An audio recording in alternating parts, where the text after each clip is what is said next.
अमृत बरसेगा। तुम करो गुरु से प्यार, अमृत बरसेगा। बरसेगा भाई बरसेगा, बरसेगा भाई बरसेगा। तुम करो प्रभु से प्यार, अमृत बरसेगा। तुम करो प्रभु से प्यार, अमृत बरसेगा। दया धर्म से प्रीति कर लो, दया धर्म से प्रीति कर लो। भव सागर से पार उतर लो, भव सागर से पार उतर लो।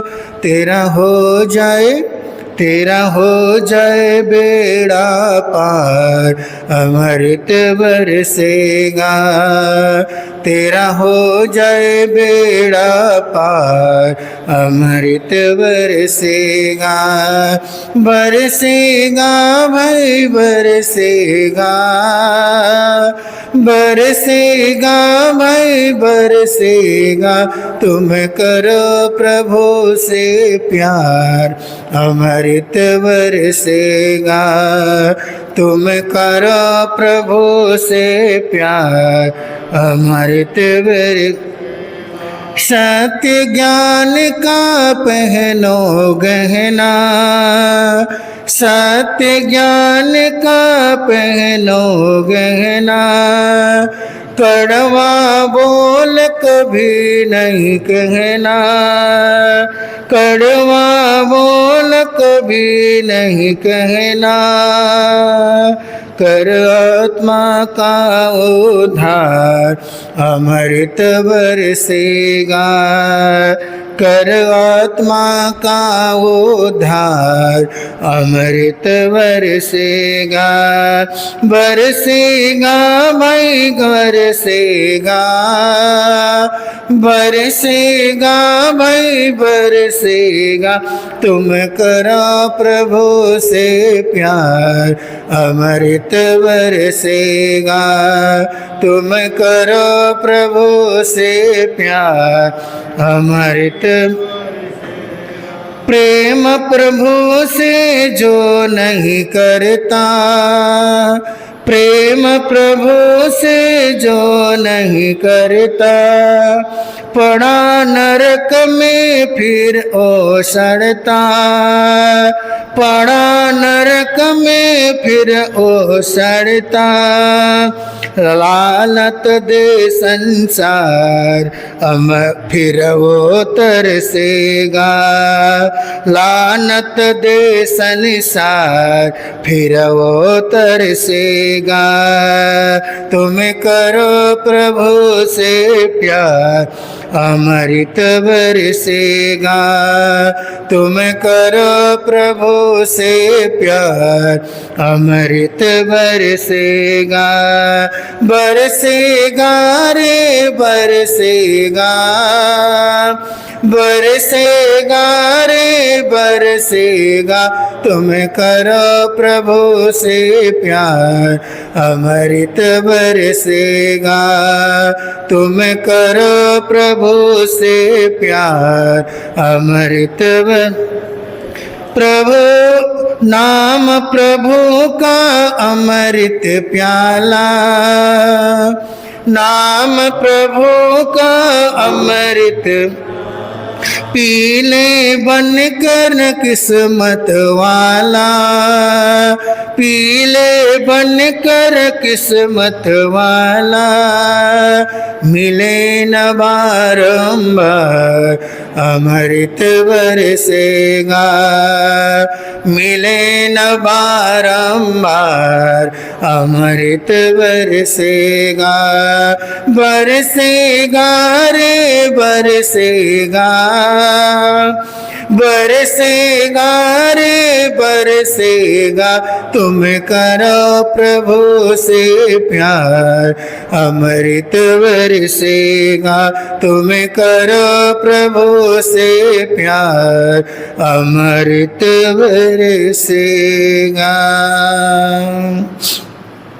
छोटा मुख है छोटी बोदे, छोटा ही है मेरा ज्ञान। फिर भी वो दाता हुआ हूँ भगवन, करने को तेरा गुणगान। देव असुर और मानव जन में, भला कौन वह प्राणी है। महिमा जो वर्णन कर पाए, नाथ कौन वह ज्ञानी है। अंतिम जिनेश्वर महावीर प्रभु को नमस्कार मैं करता हूँ। हाथ जोड़ कर भक्ति भाव से शीश चरण में धरता हूँ। हाथ जोड़ कर भक्ति भाव से शीश चरण में धरता हूँ। अनंत अनंत श्रद्धा एवं आस्था के आयाम, शासन के महाप्राण, सर्वज्ञ सर्वदर्शी श्रवण भगवान महावीर समय भीषम पितामह राज ऋषि तपस्वी रतन आराध्य गुरुदेव श्री सुमति प्रकाश जी महाराज साहब के चरणों में भावे निबंधन। अत्र विराजमान पूज्य गुरुदेव के पावन श्री चरण कमलों में शत बंदन नमन। समादरणीय मधुर गायक पूज्य श्री मुदित मुनि जी महाराज, उपस्थित धर्म प्रेमी बंधुओं, ममतामयी माताओं एवं बहनों, पुण्यशाली आत्माएं, भाग्यशाली आत्माएं, जिनवानी का रसपान करती हुई चली आ रही हैं। पुण्यशाली आत्माएं, भाग्यशाली आत्माएं जिनवानी को सुन पाती हैं। संसार में अनेकों आत्मा हैं, संसार में अनेकों लोग हैं, लेकिन जिनवानी सुनने वाले गिनती के हैं। इसलिए जो हलुकर्मी आत्माएं, पुण्यशाली आत्माएं, तारणहार आत्माएं जो होती हैं, वही जिनवानी को सुन पाती हैं। आप सब पुण्यशाली आत्माएं प्रतिदिन जिनवानी का लाभ ले रहे हैं।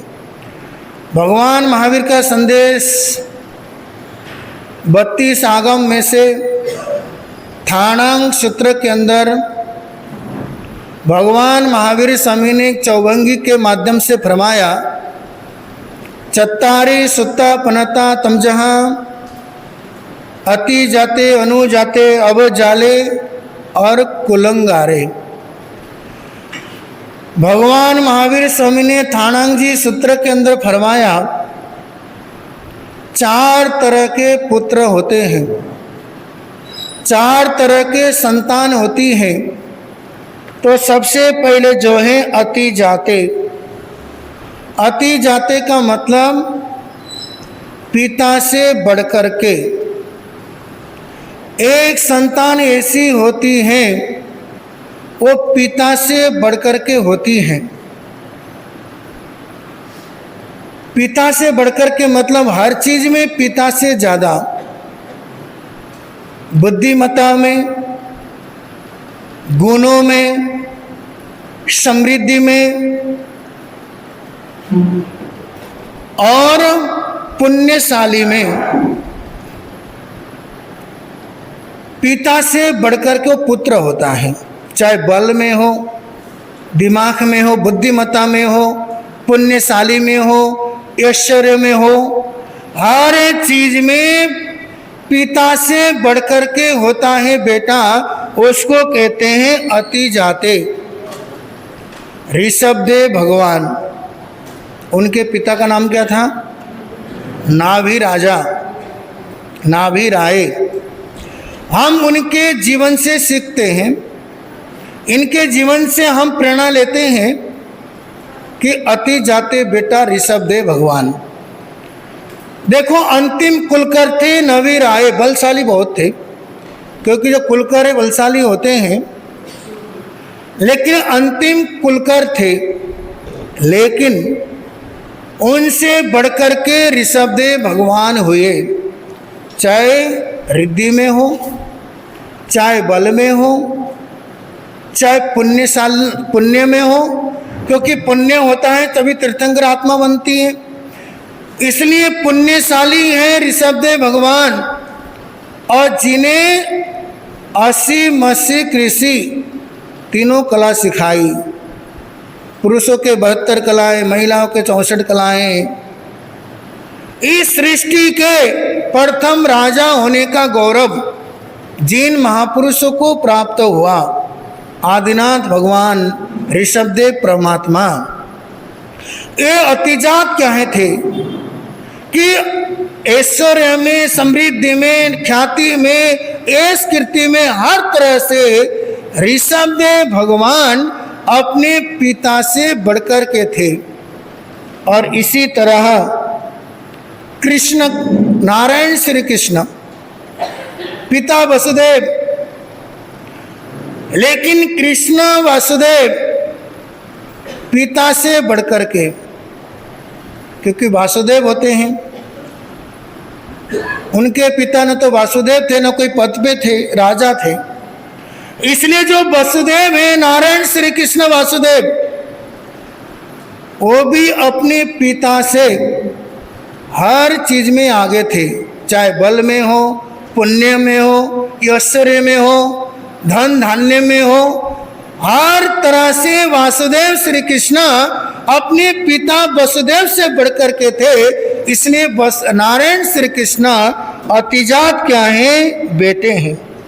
इसी तरह मर्यादा पुरुषोत्तम श्री राम, वो भी दशरथ से पुण्य के क्षेत्र में कहें, प्रसिद्धि के क्षेत्र में कहें, गुणों के दृष्टि से कहा जाए तो पिता दशरथ से बढ़कर के भगवान श्री राम क्या है? वो थे। ये तो हो गए भगवान के स्वरूप। इसी तरह जैन दर्शन में एक जगड़ू साहब फेमस है गुजरात के, मंदिर मार्गी परंपरा में ज़्यादा नाम है, अपने स्थानक वासी परंपरा में फिर भी कम है। जगड़ू साहब बहुत बड़े दानवीर व्यक्ति हुए, और ये अपने पिता से बढ़कर के भी अतिजात क्या है? पुत्र थे। जब वे 20-25 साल के हो गए, उनको अपनी दुकान में बैठाया। जब पहली बार उनको दुकान में बैठाया, पिता भोजन करने के लिए घर गए, कहा बेटा इस दुकान को संभाल लेना, दुकान को देख लेना, मैं भोजन करके आ रहा हूं। दुकान में बैठे रहे जगड़ू साहब।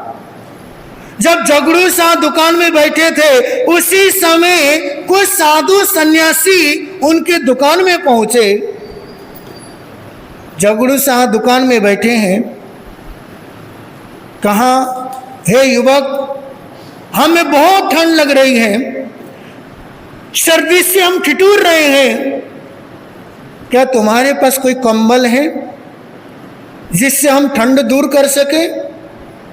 दुकान में अभी अभी उनके पिता ने राजा महाराजा को देने वाली, उनको बेचने के लिए बहुत महंगी पश्मीना सल मंगा रखा था। और जैसे ही जगड़ू शाह ने उस पश्मीने सल को देखा, अब जैसे मांगने वाले सन्यासी को देखा, वो ठंड से ठिठुर रहे हैं। अब जैसे जगड़ू शाह ने देखा उन पशवी ने सल को लिया। उसी समय मुनिम ने टोका, अरे कुमार ये क्या कर रहे हो, ये किसको दे रहे हो, ये सामान्य सल नहीं है, ये तो लाखों रुपए का, ये क्या है, पशमीना सल है। आपके पिताजी ने राजा महाराजा को भेंट करने के लिए मंगाया हुआ है, आप इन याचकों को क्यों दे रहे हो। लेकिन वो माने नहीं। जितने भी सल रखे हुए थे सारे के सारे उन सन्यासियों को उड़ा दिया। लो आप ठंड दूर करो। वो सन्यासी तो वहां से चले गए। जब भोजन करके जगड़ू शाह के पिता दुकान पहुंचे, मुनिम ने कहा, हे मालिक, आपके सुपुत्र ने जो राजा महाराजा को देने के लिए आपने सोल मंगाया हुआ था वो तो याचकों को बांट दिया। जब पिता ने सुना बड़ा क्रोधित हुए, अरे मूर्ख, इतने महंगे सल, अरे मैंने राजा महाराजा को देने के लिए मंगाया था, तूने उन भिक्षुकों को दे दिया। उस समय युवक कहते, पिताश्री, इतनी कमाई करी नहीं लगा सकते हो। अरे राजा को तो कोई ना कोई देता रहता है, राजा देता रहता है।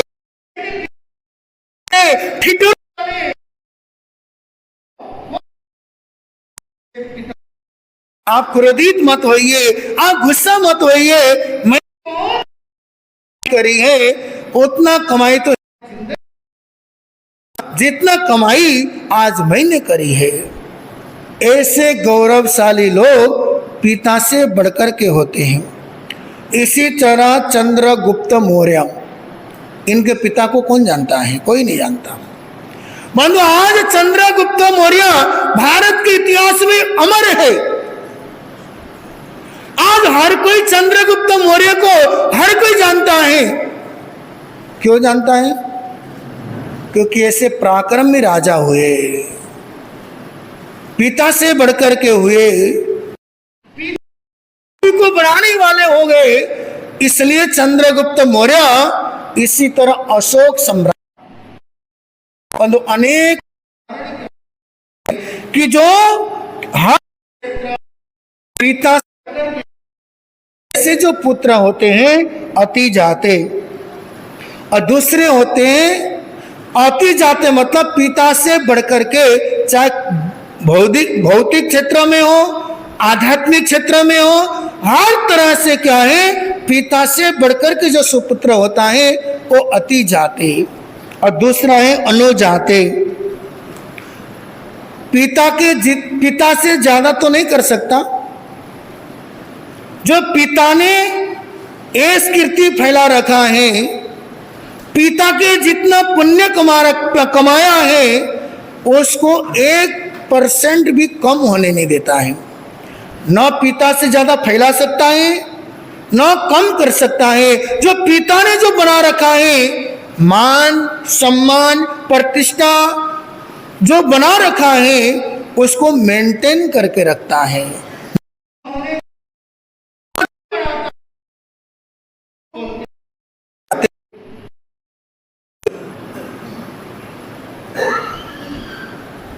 सिद्धार्थ महाराजा,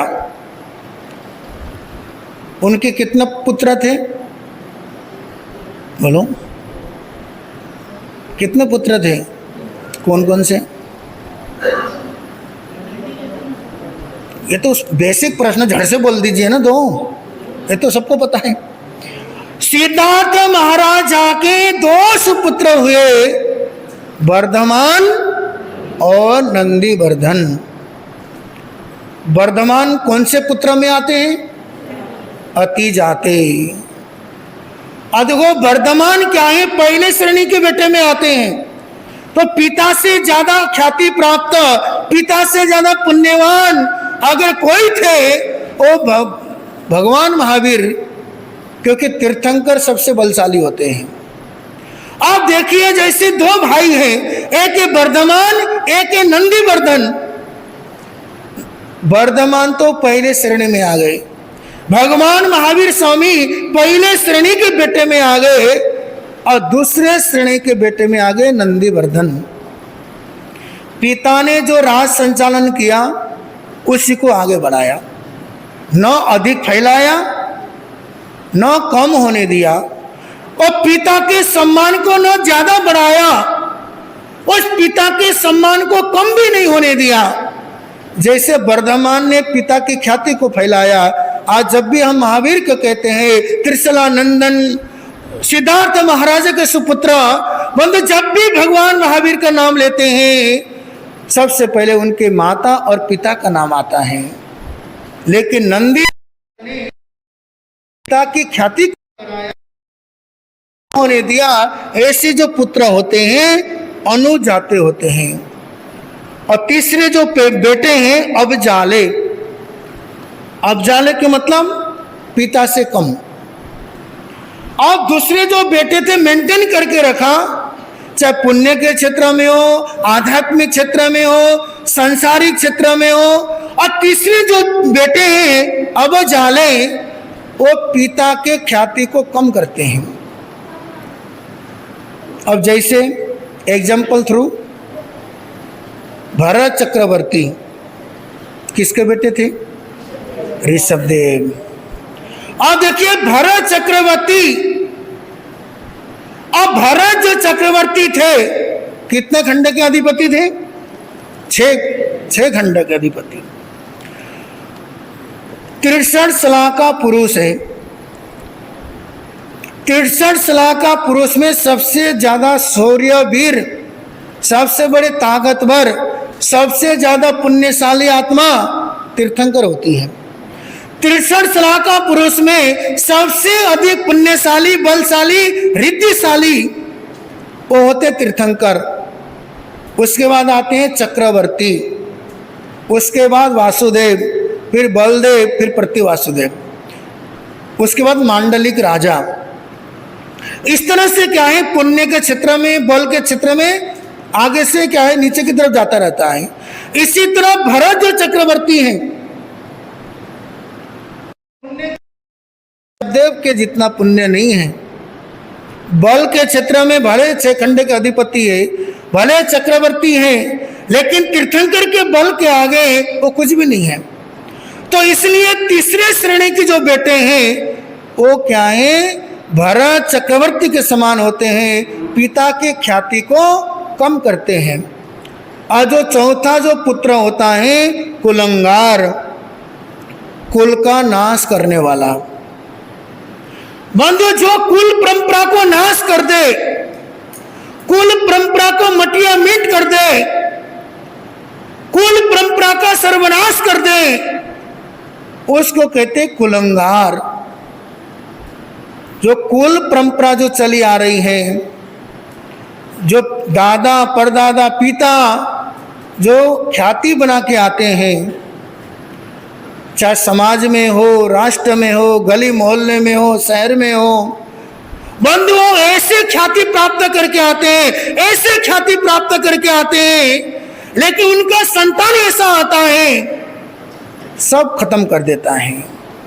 समाज में मान सम्मान, प्रतिष्ठा, शोहरत, बंधुओं संतान ऐसी निकम्मी आती है, ऐसी निकम्मी संतान आती है, ऐसी निकम्मी संतान आती है, पूरे कुल परंपरा को नाश कर देती है। जैसे दुर्योधन, दुर्योधन ने पूरा का पूरा नाश कर दिया।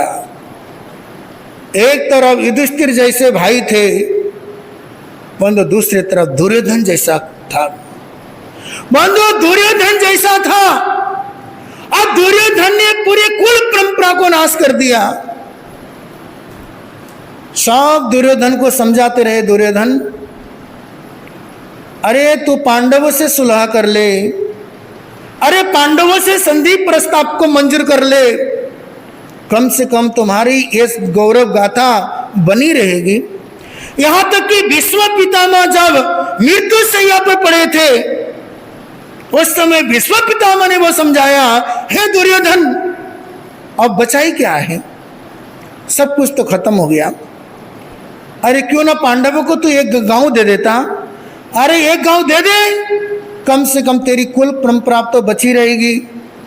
लेकिन दुर्योधन कहता है नहीं, हे भीष्म पितामह मैं कुछ मरने को तैयार हूँ, लेकिन मैं पांडवों के आगे झुकने को तैयार नहीं हूँ, उनको एक भी गांव देने को तैयार नहीं हूँ। इस तरह से क्या है, दुर्योधन ने अपने कुल परंपरा का खत्म कर दिया, इसलिए कुल द्रोही कुलंगार बोल करके दुर्योधन को पुकारा गया। बंद ये 4 तरह के पुत्र हैं। नादन वालों को कौन सा पुत्र पसंद है? बोलो नादन वालों, बोल तो दो। अति जात कौन सा पुत्र पसंद है? पहले नंबर का संभव नहीं है तो कम से कम दूसरे नंबर का। जो आप लोगों ने इतनी ख्याति प्राप्त करी हुई है, शोहरत पाया हुआ है, बंधु उसको बरकरार रखे, उसको मेंटेन करके रखे।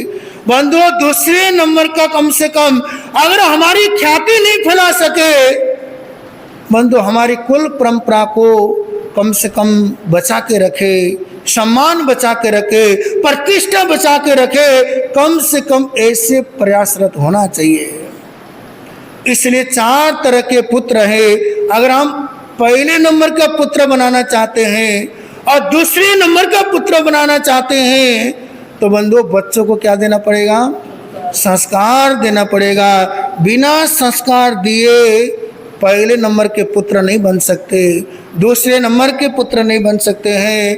अगर हम संस्कार नहीं देंगे, जैसे मान लो आपके घर के ऊपर टंकी है, टंकी रखा हुआ है पानी का, भरे 1000 लीटर की टंकी हो, 2000 लीटर की टंकी हो, अगर नीचे से टंकी के ऊपर पानी ना जाए, मान लो 2 दिन तक पानी ना आए या 3 दिन तक पानी अगर ना आए, आदमी प्यासा रह जाएगा, नहाने धोने के लिए पानी नहीं होगा। एक होता है टंकी के जैसा जीवन और एक होता है कुएं का जैसा जीवन। अब कुएं में से जितना पानी निकलता है उतना ही कुआं भरता रहता है। अरे टंकी में जितना मर्जी पानी डालो, सुबह डालो तो शाम को खाली हो जाता है, लेकिन कुएं में से जितना पानी निकलता है उतना पानी आता रहता है। आज हमने बच्चों को उस पानी से जैसे टंकी को भर दिया है, उसी तरह बाहरी ज्ञान से बच्चों को भर दिया। आज हम बच्चों को कितने क्लास से भेजते हैं?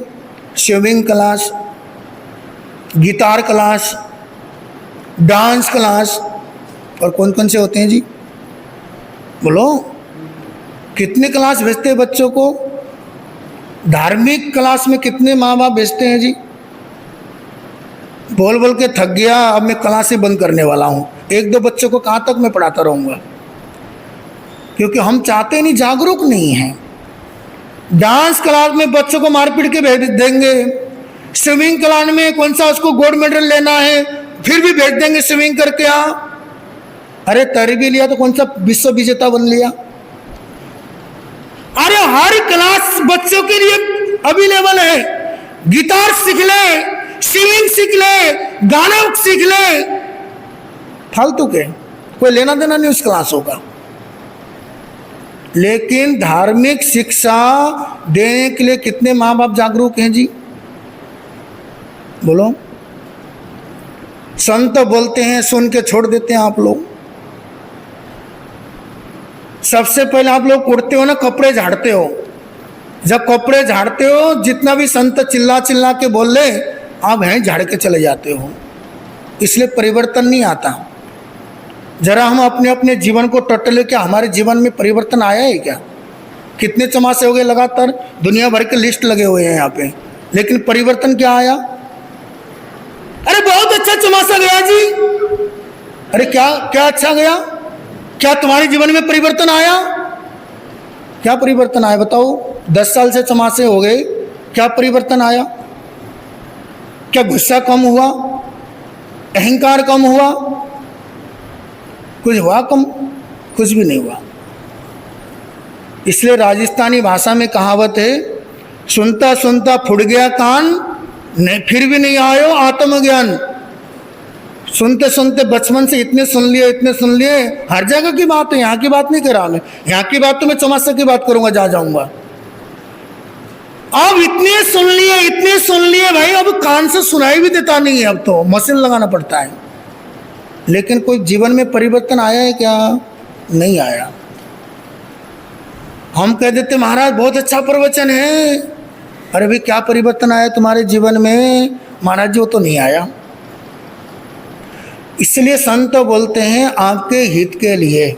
संत को क्या पढ़िए, बच्चे आए ठीक, नहीं आए ठीक, तुम्हारा बेटा अतिजात बने तब भी ठीक, कुलंगार बने ठीक, हमें क्या लेने देना है? बोलो हमें कोई स्वार्थ है क्या? बोलो बच्चे आए तो आपके फायदे हैं, युवा पीढ़ी आए तो कम से कम तुम्हारा बुढ़ापा सही जाएगा।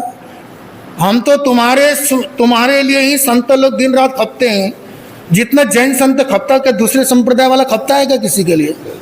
बोलो जितना 24 घंटे साधु तुम्हारी सेवा में हाजिर है, जब मर जाओ संत दर्शन दे देता है, कमरा बंद करके तो नहीं बैठता कभी भी। दूसरे संप्रदाय में जाके देख लो, दूसरे धर्म में जाके देख लो, पहला परमिशन लेनी पड़ेगी। एक बार रास्ते में विहार करते हुए जा रहा था, एक संत था जिसका प्रसिद्ध था संत, मैं रास्ते में उसके भगत लोग मिल गए, महाराज मैं अपने गुरु से मिलाना चाहता हूँ, एक बार दर्शन करके जाओ, एक बार उनसे मिल के जाओ। मैंने कहा भाई सोशल मीडिया में इधर उधर बहुत नाम है उनका, चलो मैं मिल लेता हूँ। अब मैं जैसे ही उनके आश्रम में गया, ऑफिस में मुझे रोक लिया, अंदर जाके पूछ के आया। सुबह बिहार का समय था 8 बजे का, वो कहने लगे 12 बजे के पहले उनसे मुलाकात नहीं होगी। और जैनों में से कोई कह दे भाई शाम को ही दर्शन होंगे तो क्या हाल होगा?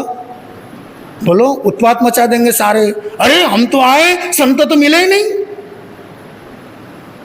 संत हमारे जैन संत ही ऐसे हैं कि जब भी आओ दर्शन मिल जाते हैं, जब भी आओ मंगल पाठ मिल जाते हैं। इसलिए तो हमारे को कद्र नहीं संतों की, इसलिए नहीं है कद्र।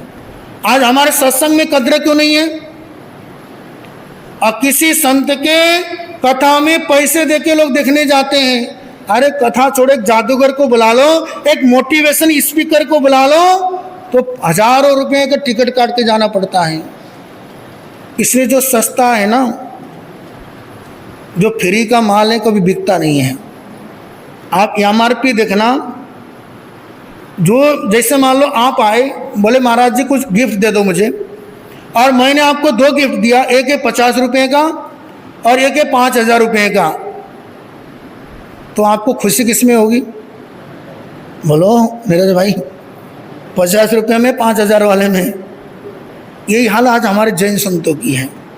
फ्री में अच्छे अच्छे संत प्रवचनकार हैं, लेकिन लोगों को बुला बुला के आओ भाई, बच्चों को भेजो, युवाओं को भेजो, आओ आओ आओ। ये जैन धर्म में है, दूसरे धर्म में नहीं, आओ आओ आओ।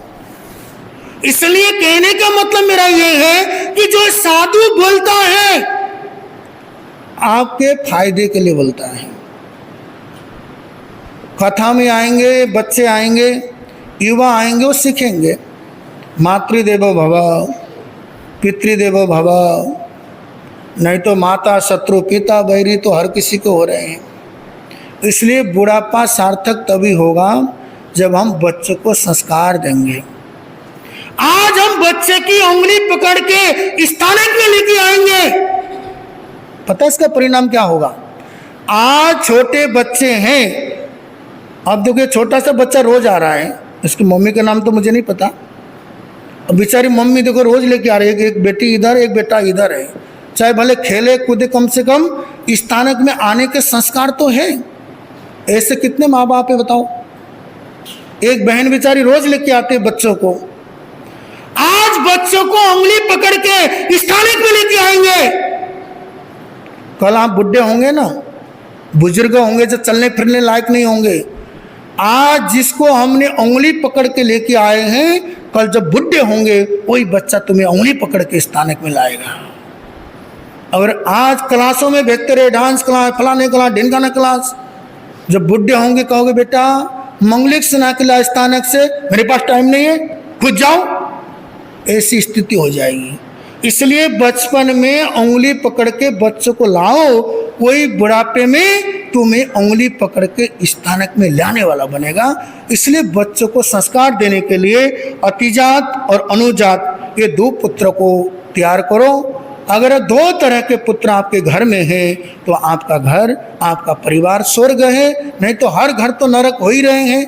आने वाला समय तो और भी ज़्यादा कठिन आने वाला है, और ज़्यादा कलयुग आने वाला है। इसलिए अगर हमारे बच्चे संस्कारवान हैं, उससे बड़ा धनवान जिसके घर में बच्चे संस्कारवान हैं, जिसके घर में युवा संस्कारवान है, उससे अमीर व्यक्ति कोई नहीं है मेरे नज़र में। अगर हमारे संस्कार घर के अच्छे हैं तो उससे बड़ा अमीर, उससे बड़ा पुण्यशाली आत्मा इस दुनिया में कोई भी नहीं है। इन बात को ध्यान रख के थोड़ा जागरूक होंगे तो हमारा जीवन यहाँ भी सुखी होगा, आने वाला कल भी अच्छा होगा। इन्हीं शब्दों के साथ ओम आन हो भगवन तेरी आराधना, मेरी जिंदगी के शान हो, मुझे कहीं वरदान दो। मेरी आत्मा बलवान हो, मुझे कहीं वरदान दो। मेरी आत्मा बलवान हो, भगवन तेरी आराधना। मुझे सुख की परवाह नहीं, दुख में भी निकले आहा नहीं। मुझे सुख की परवाह नहीं, दुख में भी निकले आहा नहीं। बस एक तेरा ध्यान होठों में तेरा नाम हो, बस एक तेरा ध्यान हो। होठों में तेरा नाम हो, भगवन तेरी। पथ में हजारों विघ्न भी आए डिगाने जो अगर, पथ में हजारों विघ्न भी आए डिगाने जो अगर, चाहे सामने शैतान हो, मेरे प्राण भी कुर्बान हो। चाहे सामने शैतान हो, मेरे प्राण भी कुर्बान हो, भगवन तेरी आराधना, भगवन तेरी आराधना।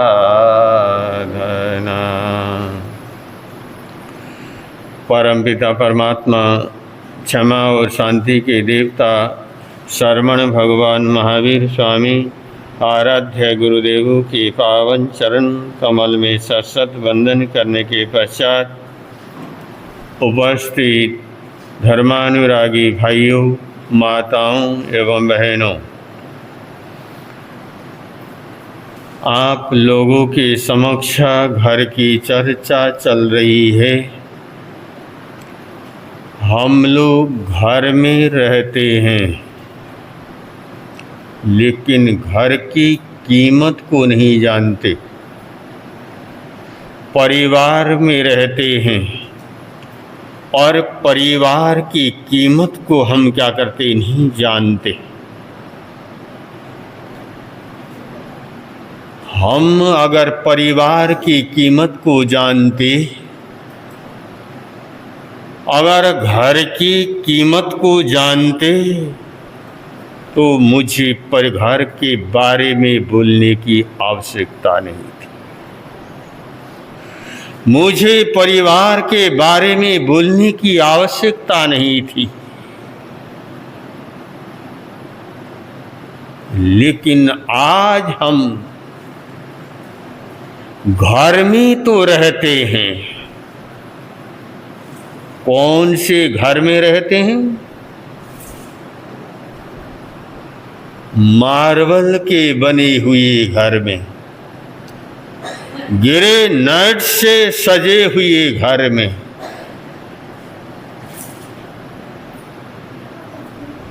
सुंदर से सुंदर बने हुए घर में तो हम रहते हैं। लेकिन इतने बढ़िया घर में रहते हुए भी न मन में शांति है, न तन में शांति है, न जीवन में शांति।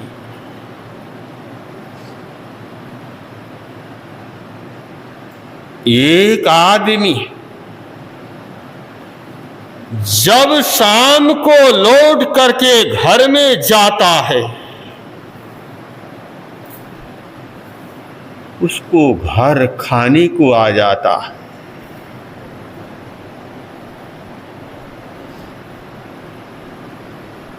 उसका घर में मन नहीं लगता है, परिवार में मन नहीं लगता।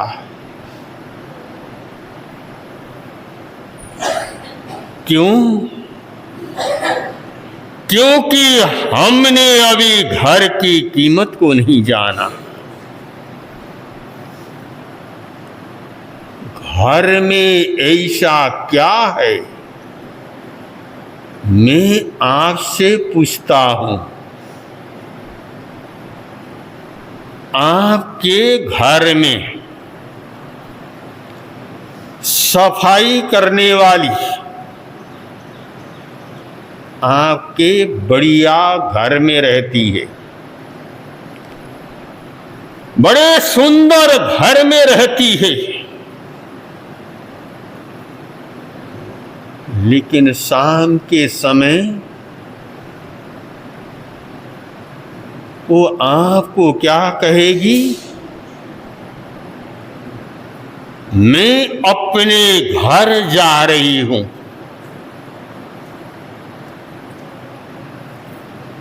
अब बतलाना नादौन वालों, क्या उसका घर आपके घर से सुंदर है? क्या आपके घर से बढ़िया है उसका घर? चाहे उसका घर झुग्गी झोपड़ी का भी बना हुआ होगा, उसके घर में टाइलें भी नहीं लगे हैं, गोबर से लिपा हुआ घर होगा, फिर भी यूं कहेगी, आप कहो अरे इसी घर में रुक जा, लेकिन वो आपको क्या कहेगी?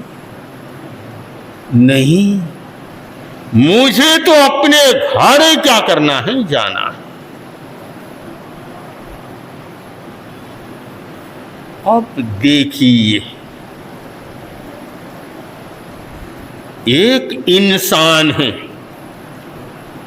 एक पशु है। पशु भी घर की कीमत को जानता है। आपने तो कभी पशुओं को चराया नहीं होगा। हमने तो बचपन में उन पशुओं को चराया। जब पशुओं को चराने के लिए घर से जंगल में छोड़ देते थे, जैसे ही शाम हो जाते थे, वो पशु दिन भर चर करके शाम को अपने गोठ में क्या कर जाते थे, आ जाते थे, अपने घर में आ जाते थे। अब एक पशु है, लेकिन दूसरे के घर में क्या करते थे, नहीं जाते थे। लेकिन उस घर में ऐसा क्या है जो पशु भी अपने घर की कीमत को जानते? ये घर में अधिकार है, कर्तव्य है और सुरक्षा है। घर में क्या है? अधिकार है, कर्तव्य है और सुरक्षा है।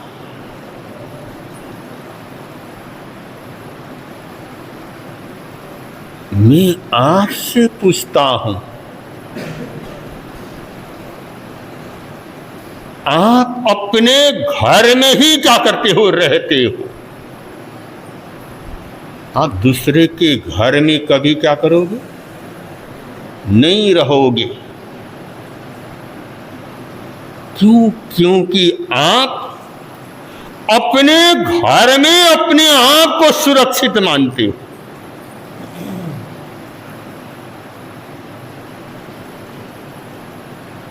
क्योंकि घर में सुरक्षा है और घर में आपका अधिकार है। घर में आपका क्या है? अधिकार है। आप कहते हो ना, आपसे मैं पूछूं ये घर किसका है, आप कहते हो ये घर मेरा है। आप अपने घर को मेरा घर कहते हो, लेकिन क्या कभी किसी दूसरे के घर को आप मेरा घर कहोगे? दूसरे के घर को आप कभी मेरा घर नहीं कहोगे। अपने घर को ही मेरा घर काहे कहोगे? और वही घर की कहानी आपके समक्ष चल रही है। अब वो गांव में रहने वाला छोटा चित्रकार जब अपने गांव की तरफ, अपने घर की तरफ आगे क्या कर रहा है, बढ़ रहा है। गांव के बाहर एक चबूतरे में गांव का एक 70-80 साल का एक बुजुर्ग,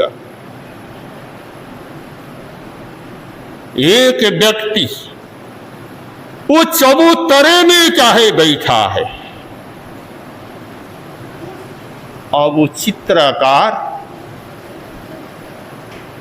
उस वृद्ध व्यक्ति के पास में गया, हाथ जोड़े, नमस्कार किया, कहने लगा दादाजी नमस्कार। उस दादा ने पूछा बेटा तू कौन है? लगा दादा क्या आपने मुझे नहीं पहचाना? नहीं दादा, मैंने आपको नहीं पहचाना, आप बता दीजिए कि तू कौन है। कहने लगा, दादा मैं फलाने व्यक्ति का क्या हूं, बेटा हूं। जैसे ही उसने अपने पिता का नाम लिया, मैं फलाने चमन लाल का क्या हूं, मैं बेटा हूं। जैसे उसने कहा मैं चमन लाल का बेटा, अच्छा बेटा, अरे तू इतना बड़ा हो गया और तू आज मेरे पास तू कैसे आया। कहने लगा, दादा मैं छोटा चित्रकार हूं और मैं बड़ा चित्रकार क्या करना चाहता हूं, बनना चाहता हूं। अब दुनिया में हर इंसान बड़ा बनना चाहता है। अगर छोटे बच्चों से पूछोगे तुम क्या बनना चाहते हो, वो बच्चा कहेगा मैं बड़ा बनना चाहता हूं। जवान से पूछो, वो भी कहेगा मैं बड़ा बनना चाहता हूं। अगर बच्चों से आप पूछोगे कैसे बड़ा बनना चाहता है, बच्चों से आप पूछोगे कैसे बड़ा बनना चाहता है, तो कहता है मैं पापा जैसा बनना चाहता हूं। क्या कहेगा, मैं पापा जितना बड़ा बनना चाहूंगा। लेकिन चाहने में भी अंतर है। अब एक बच्चा है, वो अपने पापा की तरह बड़ा बनना चाहेगा, और एक पापा है वो भी बड़ा बनना चाहता है। कैसे बड़ा बनना चाहता है, वो दादा की तरह बड़ा बनना नहीं चाहेगा, वो दादा की तरह वो बड़ा बनना नहीं चाहेगा। लेकिन वो पापा कैसे बड़ा बनना चाहेगा, धन से बड़ा बनना चाहेगा, पद से बड़ा बनना चाहेगा, और प्रतिष्ठा से क्या करेगा, बड़ा बनना चाहेगा।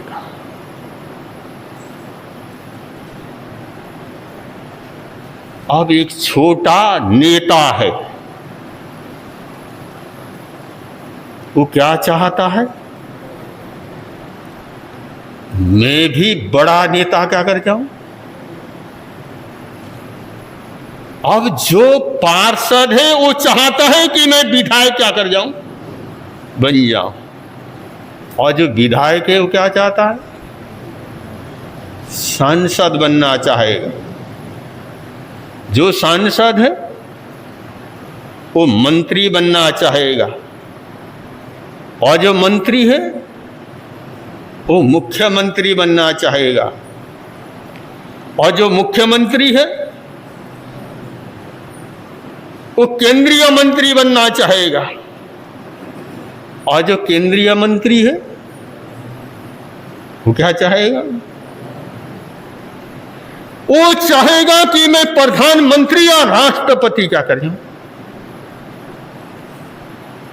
अब ये तो हो गई नेताओं की। अब एक छोटा व्यापारी है, वो क्या चाहेगा, मैं बड़ा व्यापारी बन जाऊं। अब एक मास्टर है, एक सामान्य टीचर है, मास्टर है, वो चाहेगा मैं प्रिंसिपल बन जाऊं या प्रोफेसर बन जाऊं। अब दुनिया में हर इंसान बड़ा क्या है, बनना चाहते हैं। और वो चित्रकार भी यही चाहता कि मैं भी बड़ा क्या करूं, चित्रकार बन जाऊं। और वो चित्रकार ने उस दादा को नमस्कार किया, कहने लगा, दादाजी मैं एक छोटा चित्रकार हूं और मैं बड़ा चित्रकार बनना चाहता हूं। आप कोई मुझे ऐसा रास्ता बतला दीजिए जिससे मैं जगत का प्रसिद्ध चित्रकार क्या कर जाऊं, बन जाऊं। देख बेटा, मैंने इस जीवन में बहुत कुछ अनुभव किया है। मैंने बचपन भी देखा, जवानी भी देखा और बुढ़ापे को भी क्या कर रहा हूं, देख रहा हूं। और इतना ही नहीं बेटा, मैंने गरीबी भी देखी, अमीरी भी देखी, नदी और नाले भी देखे, पेड़ और पौधे भी देखे, देश और विदेश भी मैंने क्या किए, देखे।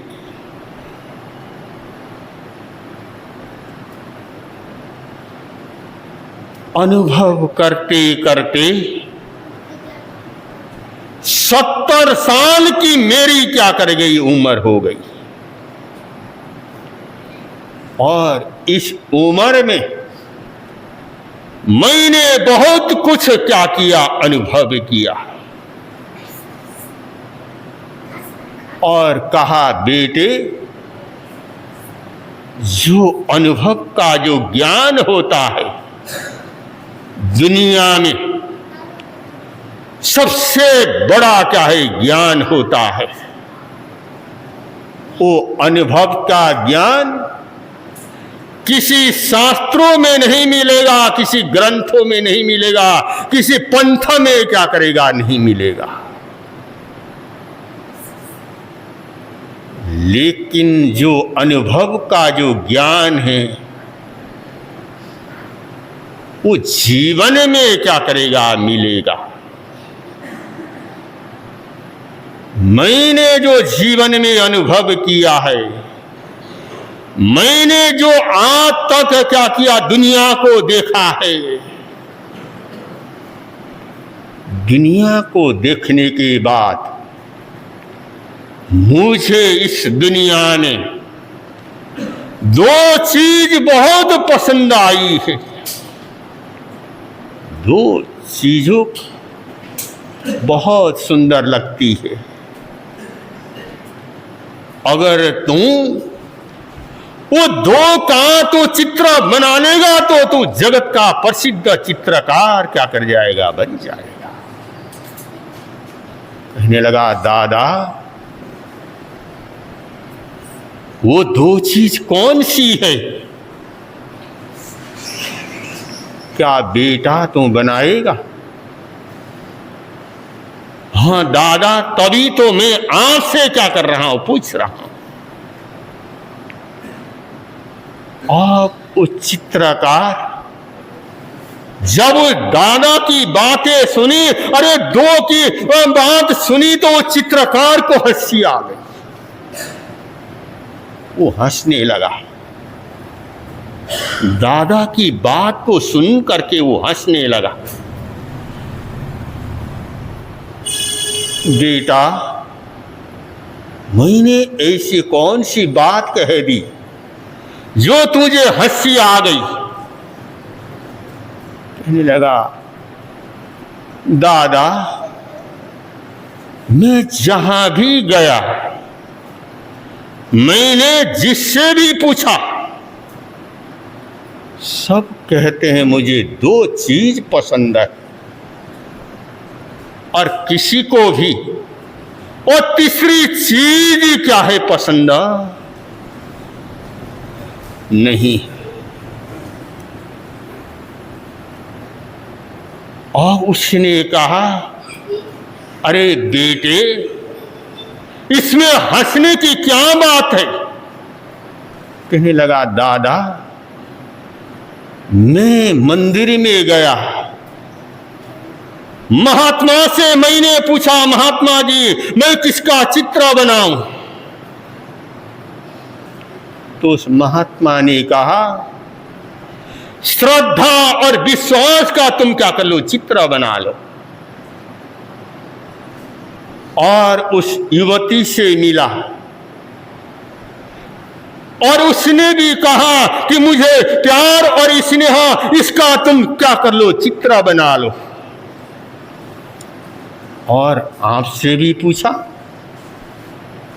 तो आपने भी कहा, दो का तुम क्या कर लो, चित्र बना लो। अब वो दो का चित्र क्या बनाता है, क्या बताता है, कैसे बताएगा, ये समय आने पर आपके समक्ष आएगा। संगल महाराज